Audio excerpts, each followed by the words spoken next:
salutations and welcome to Reading Between the Lines. I am your host, the Water Dog, and Charlotte by Night has put out a nomination filler for you to fill out for the Nossie Awards. It's something that he's trying to bring back, and so I thought, well, that'd be kind of fun. What would my nominations be? And so that's what I'm going to do with you today. Is I'm just going to kind of share what I picked based on the categories that Charlotte by Night has posted. So we're going to go through them one category at a time, and I'm going to give you my nomination. Now, he set it up to where that it's going to be from 2020 to 2024 for the 5th edition. The only thing that I will tell you that I am not going to do is I'm not putting in the 2024 new cards. And so no Celebri, none of that stuff. No Ravnos. But those cards just came out, so there's no way that I could give you an honest opinion of those cards. But what I can do is give you an opinion of the cards that have been out for the last few years, and that's what I'm going to do. I think that's a better way of doing that. So that's kind of where I'm shooting from. So let's get right to it, shall we? So let's get to it. Best card. Now, for me, when it comes to best card, there's some pretty good candidates. Okay.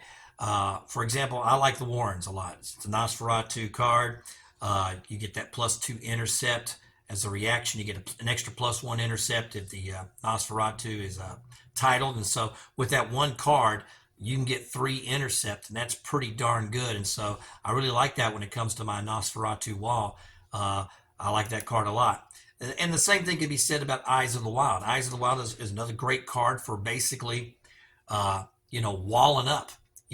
And so those 2 cards I think definitely made differences to those 2 particular clans right there. But to me, there's 2 cards that stand out, and so I was kind of torn between the 2 cards, but when I really thought about it, I narrowed it down and picked one. But for me, the honorable mention in this category is going to be the British Museum London. The British Museum London, it's going to cost you 2 pull +1 hand size. Minions you control can unlock after resolution of a successful action to equip with a non-electronic, non-vehicle, non-weapon equipment card from your hand. A minion can unlock only once this way each turn. Those equipment cards cost minions you control 1 less blood or pull to equip. So you get a lot of things here. Number 1, you get the +1 hand size.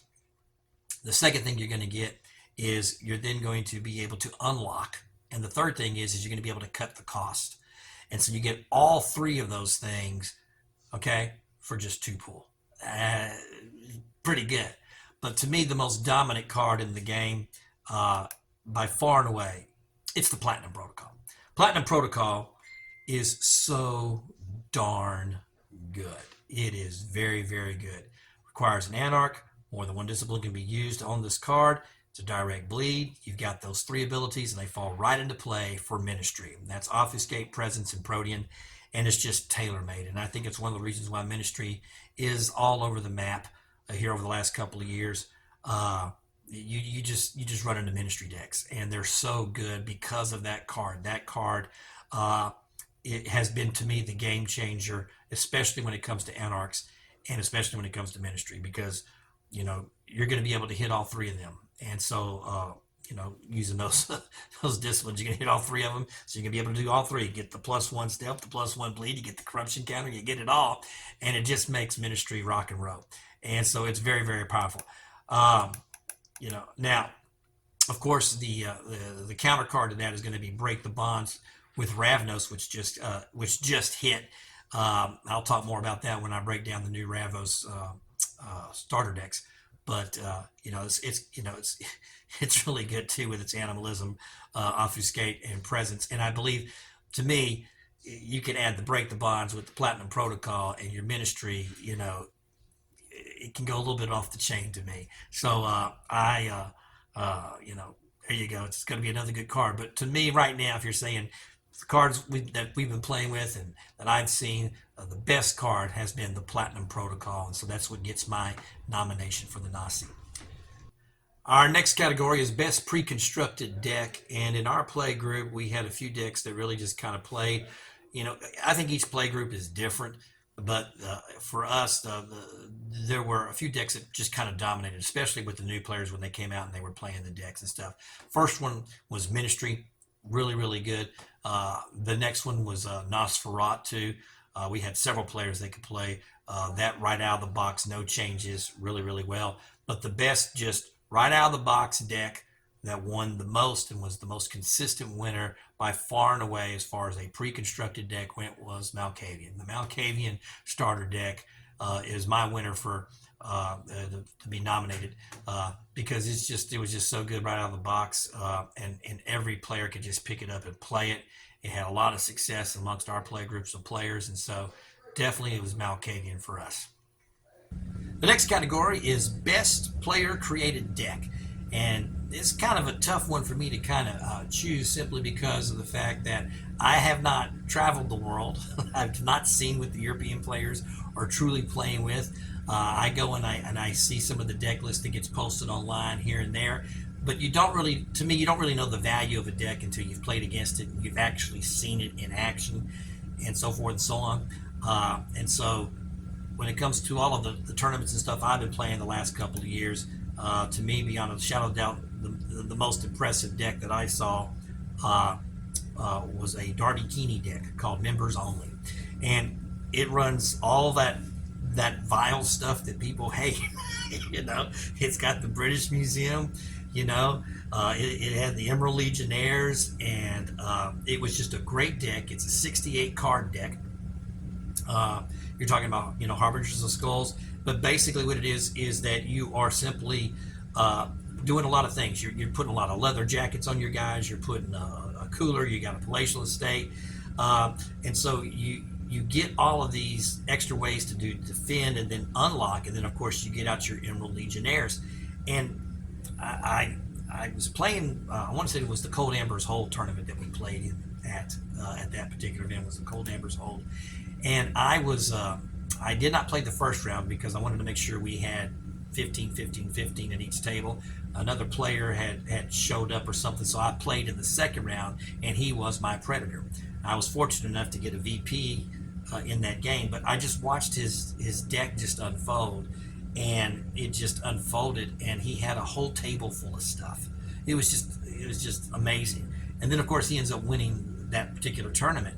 It was just a great deck. He played it very, very well. You can check that deck out online. Now, of course, with the change to Emerald Legionnaires, that deck has changed. But to me, it's just as far as what impressed me of all the decks that I played against over the last couple of years, that one was to me the most impressive. Just watching him go through and play that deck, it was a very impressive deck. And of course, Darby's a really good player. So that's my nomination, is that Members Only deck.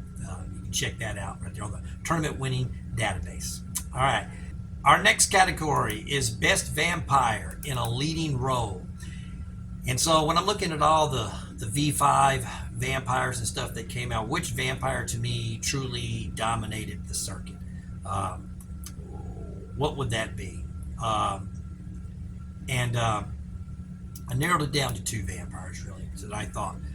And once again, this just goes back to the fact that we were talking about the best cards and everything. And so the best cards are falling into me, really, when you're talking about Gangrel and Ministry. And so really you've got vampires that you want to play to be the leading vampire of those. And so the runner-up for me was Qin. And that's because of the fact that, it's the Gangrels. You're going to run a lot of the Protean stuff, the Anarch stuff, but really the fact that that's superior animalism and Protean in there, she was just tailor-made. Thing becomes a thing. And so you see her at the head of a lot of these Gangrel decks, and it's another reason why you see a lot of Gangrel decks winning tournaments. But to me, the big winner, and my choice is Vivian the Six. Vivian the Six is Ministry. To me, I think over the last couple of years, if you're asking me what is the best overall deck from V5 thus far, we're now getting into 224, so you can start making arguments for some different decks. But really, from from that 220 to 223 all the way through to it's Ministry, and to me anyway. And Vivian the Six is that lead vampire because you want that Baron out there, and because she has that blood sorcery, and that blood sorcery really makes Crymeth Inc. Very, very, very strong, particularly in that Ministry deck. You team that up with some dabblers, and you just rock and roll. And so, Platinum Protocol, there you go, all of that good stuff. And so that's my nominee right there. The next category is Best Vampire in a Supporting Role. And I think when I submitted my nominee, I think I put down Crow. And I keep forgetting that Crow came out around 2016 or something like that. So can't be Crow. So who would be next on my hit parade? Well, there's a lot of good choices to choose from. So, you can go with something like Andy Liu. I think Andy Liu's a great support system, for the Malkavians, whichever Malkavian, 8-drop you want to use as the lead. Bidwin, another good one for the Tremere. Of course, Alicia Tucker. Can't go wrong with Alicia Tucker. She's a great Baron goes in the ministry. But to me, it's got to be Cassandra Tasaki for the Banu Hakim. And I just think she's a great support system for the Banu Hakim, particularly because if you're talking about Kasim Bayer being your main vampire for most of those Banu Hakim decks, you're usually going to have him as a main vampire. And so then, to me, she's just the best of the vampires. She's a 6-cap. You're talking about being a prince. So you've got all that second tradition, and of course, then you've got that superior blood sorcery and celerity, and so you've got all that going for you as well. So I think she's just wonderful, great support vampire, especially for that Banu Hakim deck, and so that's my nominee for that. The next category is Best Ally or Retainer, and really. In this category, there's not that many allies and retainers that really have come out during this period. But some good ones are things like Double Deuce. I think Double Deuce is excellent, for the gang girls. But the best allies really came out of the Fall of London. They had 3. You had Michael Harris. Then you had Valerie Diaz. 2 very good allies. But to me, the best one, and especially because of the fact that it's not unique and you can just put a whole bunch out there, is the ECTU operative. I like that ally a lot. It's a 2-drop. The great thing is you get that optional maneuver each combat, and so you can use that if you do get into combat. But the number one thing is he can burn a vampire in Topor. So you take a D action and you burn that vampire in Topor. So he's a great supplement, especially with combat decks. You can just put you a couple of operatives in your deck. So it's one of those things, if you want to make sure you hit one, you get, and get a couple out, you can always put 4 or 5 operatives in your deck. And especially if you're playing a combat deck. And then of course, if you're sitting those vampires Topor, then you can then take the action for the operative to go get it, and do the, the Diablo to go burn that vampire. So really good ally. That's my nominee for that. That one to me was really no brainer. The next category is Best Equipment. And once again, there's not that many new equipments that have come out during this period. And that's really also how I'm looking at things. I'm looking at it, did it come out in the V5? Something brand new that came out in, during this V5 time frame. And so that's what I'm looking at. And of course, Fall of London has the 2 things. One is the enhanced coagulant. It's an okay piece of equipment, but I do like Ritual Goblet. Ritual Goblet gives you that +1 level of blood sorcery. Rescuing a vampire from Topor costs 1 less. And once each turn, this vampire can unlock after rescuing a vampire from Topor. And so that right there is a great thing, because you get the 1 less and you get to unlock if you rescue. So you're not wasting an action by having it. And it's really not a bad card to put in, especially in certain decks. I have gone in and out with my Malkavian deck, for example, because you're playing a Malkavian deck. They're not very good at combat, so a lot of times you're going to want to have to rescue. And being able to rescue a Malkavian for only 1 is really, really, really good. And then you get to unlock to boot, and so that you can still do your bleed actions and stuff like that with your Malkavians. And so it's just something else to kind of toss in and think about. So to me, that gets my nomination for the best equipment. The next category is Best New Promo Card. Best New Promo Card that came out. To me, there was really only 2 cards I could think of out of the promo cards, and I was like, yeah, these can kind of make a difference. My runner-up was Wind Dance. But to me, the easy winner was Kewin. Kewin is just such a good vampire. Of course, my runner-up to best vampire, and promo card. You can't beat it. He's just a really good vampire, and don't forget about the fact that animals, those allies and retainers, they cost one less with her, which is really good. So you can get your Raven spies and stuff like that on the cheap, and so really really good. Also, all the other things that we talked about when talking about anarchs and being a baron. It's only going to cost you 6 to get her out, and then you've got those 2 great superiors for her. Yeah, good vampire. Good vampire. Good promo card. Our next category is best artwork in a V5 card. And there's a lot of good pieces of art amongst the Crypt cards. I like Anita Wainwright, you know, classy looking.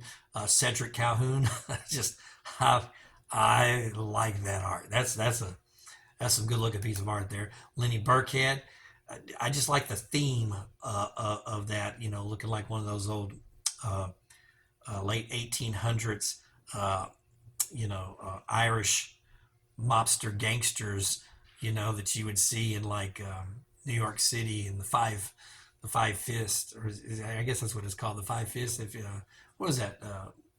Uh, Gangs of New York. If you've ever seen it with Martin Scorsese, it kind of reminds me of that type of thing. Mithras, and of course Queen Anne, the 2 great pieces of art, and of course the face-to-face thing that also makes up the poster of the Fall of London. But for whatever reason, the art that catches my eye the most is Regina Blake. I just like it. It's just a classic looking vampire.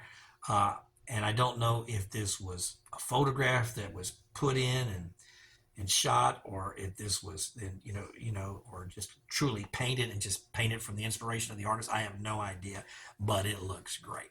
I mean, I really like the look of the card a lot. I like the gaze that Regina gives, and so as far as the artwork it just stands out to me. And I always stop and look at the card. I'm like, wow, that just looks great. And she's not a bad card. It's just a 5-drop too, man. Superior aspect, superior presence. Each time you play a location card, you can use up to 1 of Regina's blood to pay some or all of its blood or pool cost, and so it's another good ability right there. So that's my favorite art card right there for the Crypt. Next category is the library card. What's the best art for a library card? Once again, a lot of good choices. I like Enchanting Gaze. I think Enchanting Gaze is a very pretty card. Hunger of Marduk, love the art in Hunger of Marduk. Hunter's Mark, I like the overlooking reach of the city look of this card. It's really really great. Platinum Protocol, of course, but to me, the best art card is the Mithratic Cultist. Oh man, it's just something about it. It just really stands out. I like the Romanesque quality to it. I like it. It just really really stands out to me. So of the art for the library, it's Mithratic Cultist for me.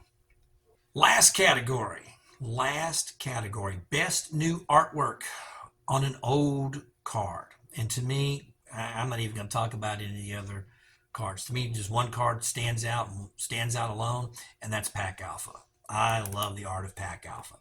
I like the whole thing about it. It's a very beautiful card as far as I'm concerned. Uh, I like it. I like the wolves there.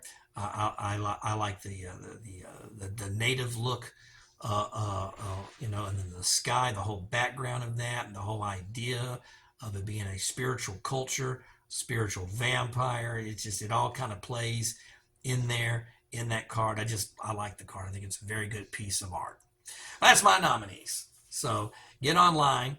And you can go to Charlotte by Night, and he's got the nominee thing. I think it's due at the end of the month. I think you got until February the 1st, if memory serves me correct, in order to get those nominations in. I will try to provide a link for you here on our YouTube channel. Once again, thanks for watching. I really appreciate it. And if you would do me a solid, please don't forget to hit that subscribe button. Y'all take care. Oh, you watched the whole video? Hey, thanks for watching, man. I appreciate it. If you like what you've been seeing, please don't forget to hit that subscribe button. Y'all take care.